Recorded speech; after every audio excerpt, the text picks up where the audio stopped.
अस्सलाम वालेकुम क्लास। 25 जनवरी का लेक्चर स्टार्ट करें हम जी। लास्ट क्लास के अंदर जो टॉपिक हमने स्टार्ट किया था वो था बायनॉमियल प्रोबेबिलिटी डिस्ट्रीब्यूशन का। ठीक है, आज हम उसके न्यूमेरिकल्स जो हैं वो कंटिन्यू करेंगे। Binomial probability distribution. ठीक है, अब यहाँ पे ना इसके कुछ न्यूमेरिकल्स हम करने लगे हैं।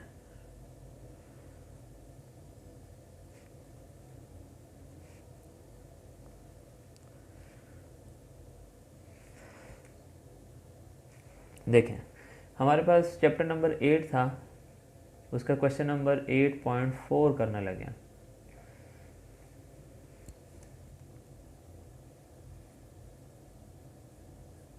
क्वेश्चन नंबर 8.4 उसका ए पार्ट। क्वेश्चन क्या है जी, हमारे पास लिखा हुआ है find the probability of getting exactly 4 heads not more than 4 heads when 6 coins are tossed. नहीं जी, नंबर ऑफ कॉइन्स जिनको टॉस किया जा रहा है वो 6 हैं, नंबर ऑफ ट्रायल्स हो गए। एक्स की रेंज क्या होगी, 0 से लेके 6 तक। अब उनकी सक्सेस क्या, प्रोबेबिलिटी जिसकी पूछ रहे हैं वो उनकी सक्सेस है, वो प्रोबेबिलिटी ऑफ हेड की बात कर रहे हैं।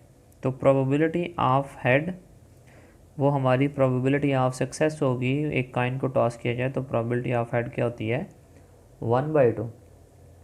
ठीक है, तो P भी हमारे पास आ गया यानी कि 0.5 और Q भी हमारे पास आ जाएगा, वो क्या होगा 1 माइनस 0.5 यानी कि 1 minus P is equal to 0.5। ठीक है जी, पहली प्रोबेबिलिटी उन्होंने पूछी है एग्जैक्टली 4 हेड्स की। एग्जैक्टली 4 हेड्स का मतलब अगर मैं फार्मूला यहाँ पे लिखूँ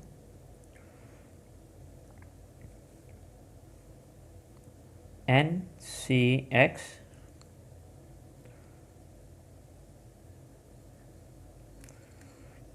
इंटू P की पावर X इंटू Q की power N minus X।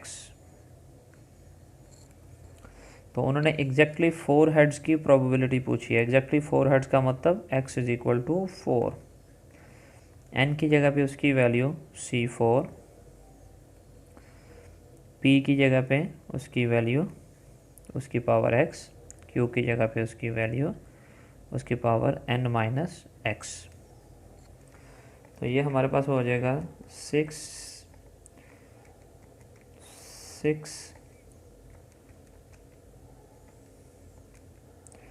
C4 multiply by 0.5 की पावर 6 हो जाएगी,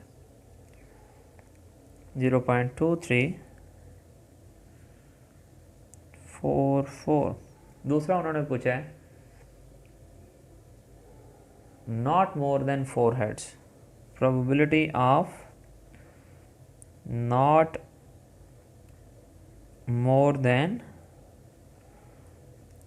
4 heads. Not more than 4 heads का मतलब क्या हुआ कि x की value less than equal to 4, इससे ज़्यादा नहीं होनी चाहिए। तो लेस देन इक्वल टू 4 के अंदर हमारे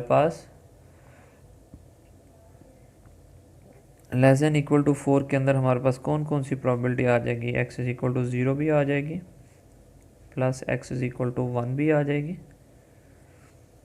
plus x is equal to 2 भी आ जाएगी, plus x is equal to 3 भी आ जाएगी, and plus x is equal to 4 भी आ जाएगी। तो x इज इक्वल टू 0 की प्रोबेबिलिटी हम निकालते हैं, वो हमारे पास आ जाएगी जी 0.0156। x इज इक्वल टू 0 का मतलब सिर्फ 6 C 0 करेंगे 0.5 की पावर 0, 0.5 की पावर 6 माइनस 0। मैंने वहाँ पे डायरेक्ट प्रोबेबिलिटी लिख रहा हूँ। वहाँ पे 6C1, तो हमारे पास प्रोबेबिलिटी आ जाएगी 0.094 प्लस 6C2 मल्टीप्लाई बाय 0.6 की 0.5 की power 6, 0.23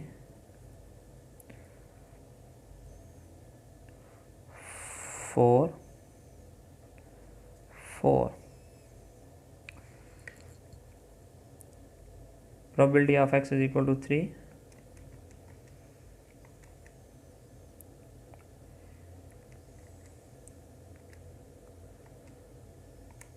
0.3125 plus x is equal to 4, वो कैलकुलेट किया हमने 0.2344। इन सब को हम ऐड कर लेंगे।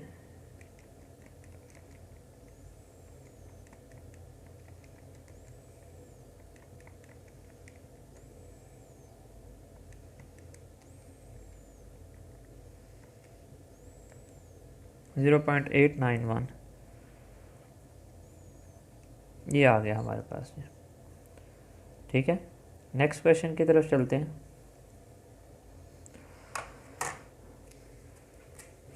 हमारे पास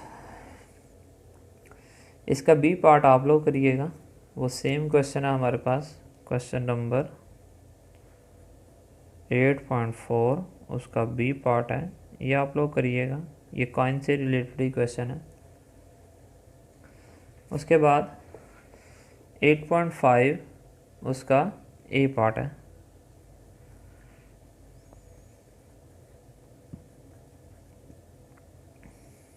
क्वेश्चन नंबर 8.5 उसका ए पार्ट है। लिखा है if the probability of getting caught copying someone else exam is 0.2। Cheat करते हुए पकड़े जाने की प्रोबेबिलिटी उन्होंने बताई है। तो वो क्या है जी, उसको प्रोबेबिलिटी ऑफ सक्सेस लिख लिया, p इज इक्वल टू 0.2। तो q क्या होगा, 1 माइनस p, 1 माइनस 0.2, तो वो क्या है जी 0.8। If the probability of getting caught copying someone else's exam is 0.2, find the probability of not getting caught in 3 attempts. Assume independence.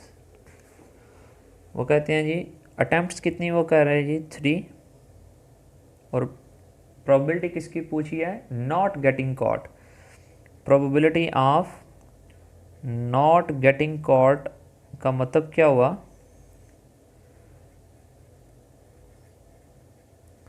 probability of x is equal to 0 if x is represent the number of getting caught copying someone else exam। ठीक है, not getting caught का मतलब क्या है कि वो 0 time पकड़ा जा रहा है। अटैम्प्ट कितनी दफ़ा कर रहा है, 3 टाइम कर रहा है। तो इसकी सिर्फ प्रोबेबिलिटी लिख लेते हैं, 3C0 NCX p की पावर x q की power n minus x 3 minus 0, ये 1 आ जाएगा 3C0, ये 0.2 की पावर 0 भी 1 आ जाएगा, और 0.8 की पावर 3 हमारे पास उसका आंसर हो जाएगा 0.512। ठीक है जी। फिर उसके बाद 8.5 उसका बी पार्ट लिखा हुआ जी, if 60% of voters in a large district prefer candidate A. Candidate A को प्रेफर करने की प्रोबेबिलिटी उन्होंने बताई है, चांस बताया है कि 60% चांसेज हैं कि वोटर्स जो हैं वो प्रेफर किसको करेंगे, कैंडिडेट ए को। इसका मतलब है p इज इक्वल टू, यानी कि प्रोबेबिलिटी ऑफ द कैंडिडेट ए वो क्या जी 0.6, यानी कि 60% दिया हुआ है। तो q क्या होगा 0.4, वो 1 माइनस 0.6 करेंगे तो 0.4। what is the probability that in a sample of 12 voters exactly 7 will prefer A? वो कहते हैं आउट ऑफ 12 वोटर्स कितने प्रेफर करेंगे, 7 वोटर्स उसको प्रेफर करेंगे। तो वोटर्स जो रैंडमली सिलेक्ट कर रहे हैं, जो ट्रायल्स जो एक्सपेरिमेंट वो कर रहे हैं वो 12 है। तो जो प्रेफर कर रहे हैं कैंडिडेट ए को वो कितने हैं जी, exactly 7। Probability of x is equal to 7 calculate कर लेंगे, 12C7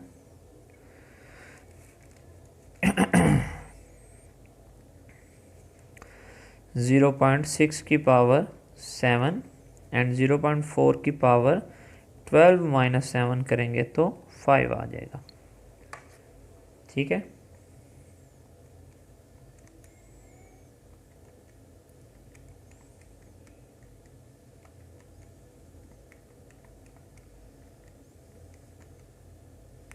जीरो पॉइंट 23 ये आ गया जी, हमारे पास आंसर आ गया। नेक्स्ट क्वेश्चन की तरफ चलते हैं।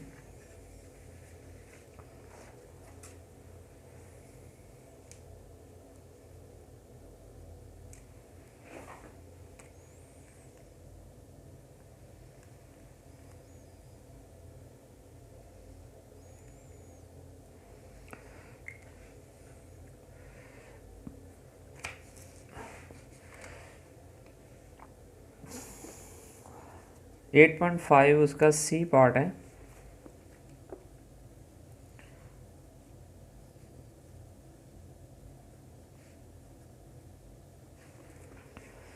लिखा है the probability that a patient recovers from a delicate heart operation is 0.9। Probability of success क्या दी है, 0.9। वो कहते हैं कि एक ऑपरेशन से रिकवर हो जाता है एक पेशेंट, वो उसकी प्रोबेबिलिटी क्या है, उसके चांस क्या है, 0.9 है। तो रिकवर होना उनकी सक्सेस है। तो फेलियर 1 माइनस 0.9 तो वो क्या हो जाएगा, 0.1। आगे उन्होंने क्वेश्चन में कहा जी what is the probability that exactly 5 of the next 7 patients having this operation survive. वो कहते हैं बताएं जी अगले 7 पेशेंट्स में से 5 जो हैं वो इस ऑपरेशन से सर्वाइव कर जाएंगे। नेक्स्ट कितने वो एक्सपेरिमेंट कर रहे हैं जी, यानी कि ट्रायल्स कितने हैं, 7 हैं। सर्वाइव कितने करेंगे, एक्स की रेंज क्या होगी, यानी कि नंबर ऑफ 7 पेशेंट में से 0 भी सर्वाइव कर सकते हैं, 1 भी, 2 भी, 3 भी, 4 भी, 5 भी, 6 भी और 7 भी। ठीक है, 7 पेशेंट्स में से 7 ऑपरेशंस किए जा रहे हैं, तो पॉसिबल है कि कोई भी ना बचे, 1 बचे, 2 बचे, 3 या अप टू 7। तो एग्जैक्टली 5 का मतलब कि x इज इक्वल टू 5। ठीक है, इसको कंप्लीट कर लीजिएगा आप लोग। सिर्फ आपने प्रोबेबिलिटी लिखनी है, 7C5 0.9 की पावर 5, 0.1 की पावर 7 माइनस 5। ठीक है, क्वेश्चन नंबर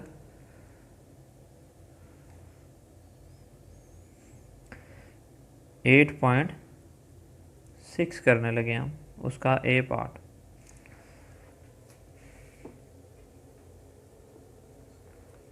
देखा हुआ जी the incidence of occupational disease in an industry is such that the workmen have a 20% chance of suffering from it। जब भी उन्होंने हमें प्रोबेबिलिटी बताई है जी 20% चांस हैं कि लोग इससे सफ़र कर सकते हैं, 0.2। क्यों क्या है, 1 माइनस पी वो क्या होगी, 0.8, 0.2 में से माइनस करेंगे। अब याद रखें, यहाँ पे मैं आपको एक पॉइंट बताने लगा हूँ। बाइनोमियल प्रोबेबिलिटी डिस्ट्रीब्यूशन के ना, binomial probability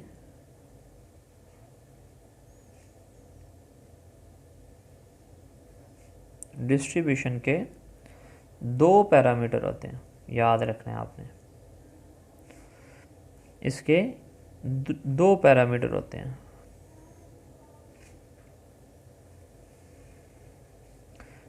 to parameter normally question के अंदर हमें इन्हीं 2 की वैल्यूज़ दी होती है। 2 पैरामीटर्स कौन सी हैं, एन एंड पी, ये दो पैरामीटर होते हैं, यानी कि नंबर ऑफ़ ट्रायल्स कितनी है और सक्सेस कितनी है।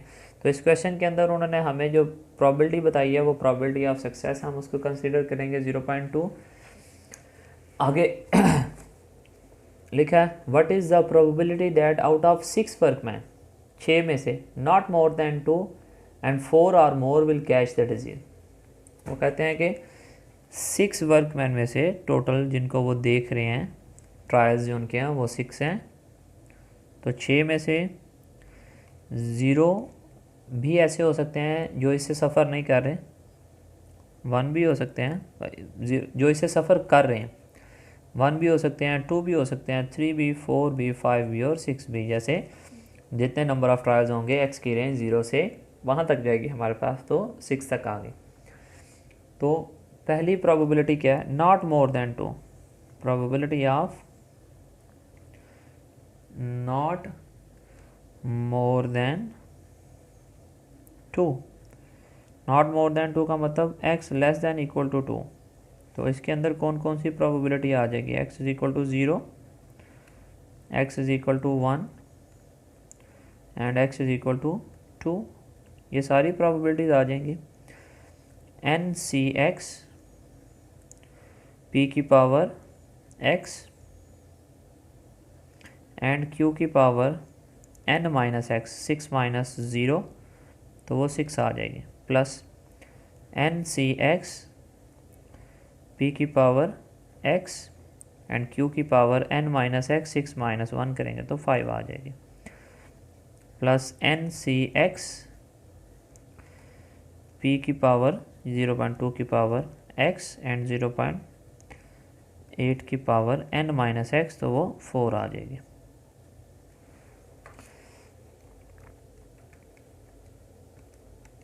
पहली प्रोबेबिलिटी हमारे पास आ जाएगी 0.262 प्लस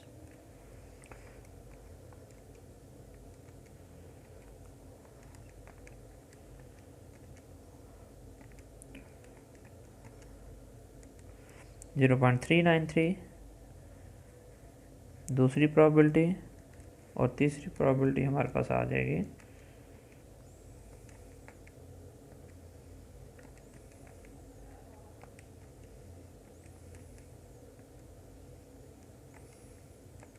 0.246। ऐड करने से हमारे पास आंसर आ जाएगा 0.901। ठीक है जी, ये हमारे पास आ गया। फिर उसके बाद उन्होंने बोला 4 और more will catch the disease, 4 या 4 से ज़्यादा, x greater than equal to 4। तो ग्रेटर दैन इक्वल टू 4 के अंदर कौन कौन सी हमारे पास वैल्यूज़ आ जाएंगी, एक 4 आ जाएगी, एक 5 आ जाएगी और एक 6 आ जाएगी। ठीक है जी, 4 की प्रोबेबिलिटी, 5 की प्रोबेबिलिटी और 6 की प्रोबेबिलिटी, यहाँ पे उसको लिख लेते हैं। 4 की प्रोबेबिलिटी 6c4 0.2 की पावर 4 एंड 0.8 की पावर 6 माइनस 4, तो वो 2 आ जाएगी, प्लस 6c5 0.2 की पावर 5 एंड 0.8 की पावर 6 माइनस 5, तो वो 1 आ गए, 6c6 0.2 की पावर 6 एंड 0.8 की पावर 6 माइनस 6, तो वो क्या हो जाएगी, 0। यहाँ पे उसकी प्रोबेबिलिटीज़ को लिख लेते हैं।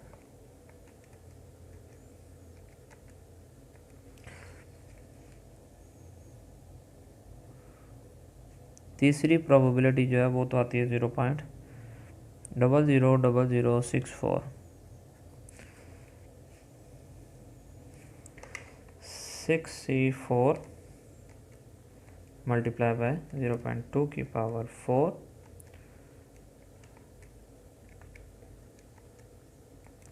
पहली प्रोबेबिलिटी आती है 0.01 5 4 और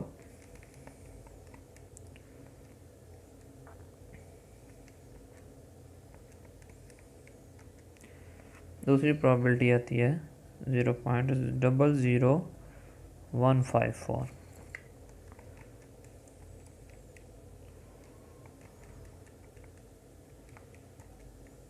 आंसर आ जाएगा 0.017। ठीक है जी, ये हमारे पास है। इसके कुछ क्वेश्चन हमने किए हैं।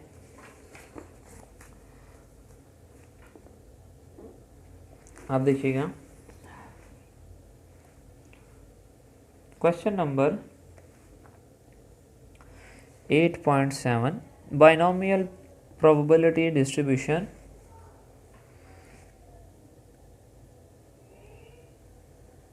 इसके दो पैरामीटर होते हैं एन और पी, ये याद रखिएगा आप लोग।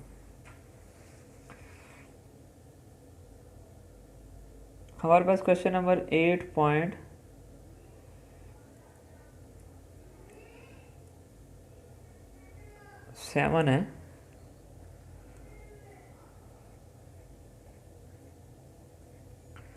Question number 8.7 an insurance salesman sells policies to 5 men।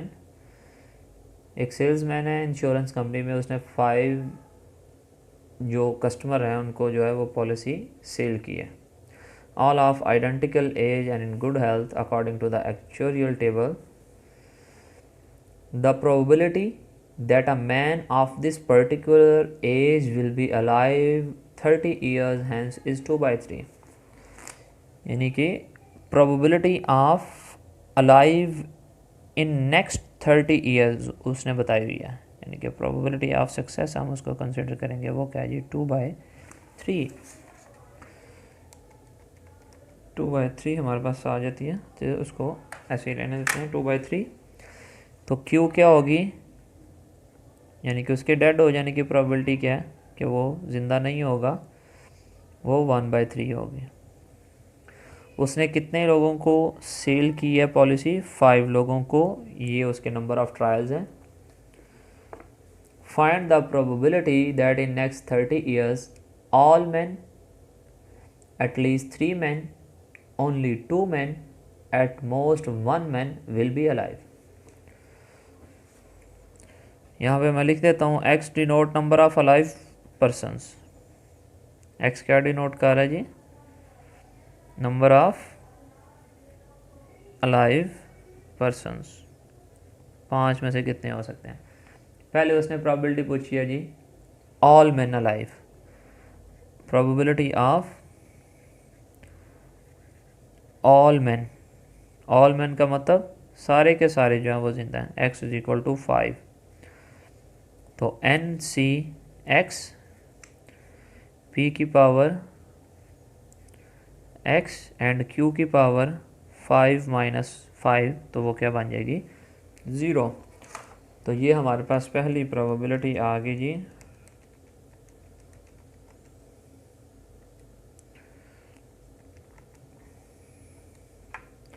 (0.132)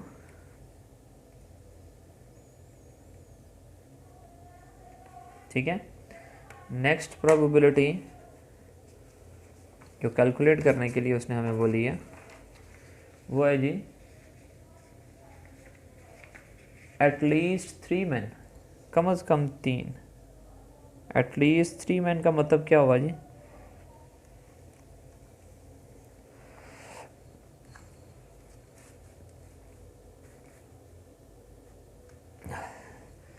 probability of एटलीस्ट 3 men greater than equal to 3।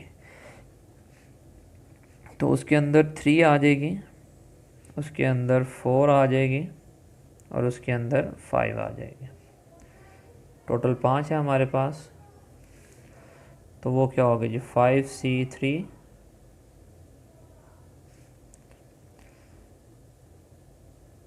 p की पावर x एंड q की power 5 - x plus 5C4 p की पावर x 4 q की power n minus x 5 minus 4 1, और ये हमने calculate की है पीछे 132 है ये।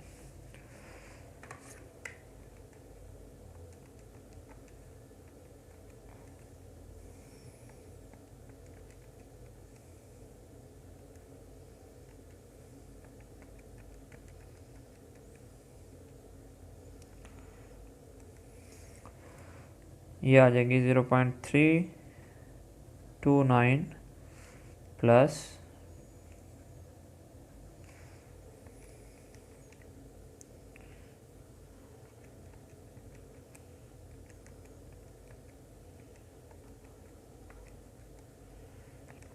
0.329, इसके भी यही है।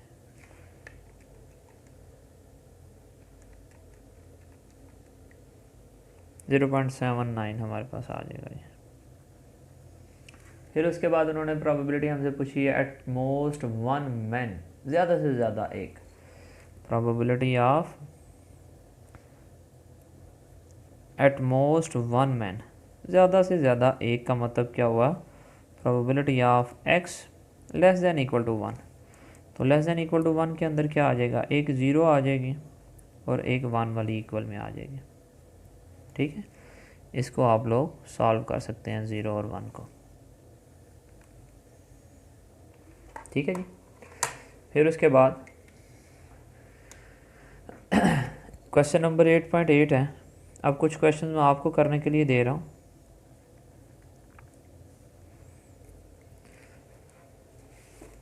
.8 क्वेश्चन है। A multiple choice quiz has 15 question. कितने क्वेश्चन हैं जी? टोटल 15 है। Each with 4 possible answers of which only 1 is the correct answer. ठीक है, हमारे पास यहाँ पे जो टोटल क्वेश्चंस हैं वो कितने हैं जी? 15 है। n इज इक्वल टू 15 हो गया। हमारे पास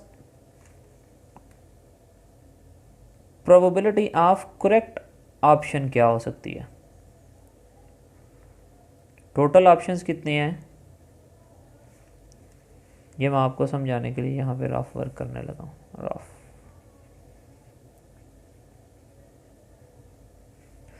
टोटल ऑप्शंस कितने हैं? एक क्वेश्चन के 4 हैं। करेक्ट कितने हैं उसमें से? 1 है। तो प्रोबेबिलिटी ऑफ करेक्ट ऑप्शन क्या होगी? 1/4। ठीक है, तो ये हमारे पास 1/4 यहाँ पे क्या होगी? प्रोबेबिलिटी ऑफ सक्सेस होगी। तो क्वेश्चन क्या है? What is the probability that शेर गैसबर्ग, शेर गैसबर्ग यहाँ पे शेर लिखा हुआ है। शेर बेसिकली जिसने ये बुक लिखी है, Sher Mohammad Chaudhary. What is the probability that शेर गैसबर्ग yields from 5 to 10 correct answer. वो कहता है कि जी बताएं कि जी उसके करेक्ट आंसर कितने हो सकते हैं? 5 से 10। ये 1/4 है यानी कि 0.25 है। तो Q क्या होगी? 1 माइनस 0.25 तो 0.75। तो 5 to 10 करेक्ट आंसर यानी कि 5 less than equal to x less than equal to 10। तो इसके अंदर x is equal to 5, x is equal to 6, x is equal to 7, x is equal to 8, x is equal to 9 and x is equal to 10 तक आप सारी probabilities लिख के उसको calculate कर लेंगे। ठीक है जी, ये क्वेश्चंस इजी हैं इसलिए अब ये कुछ क्वेश्चंस आपके करने के लिए ले जी।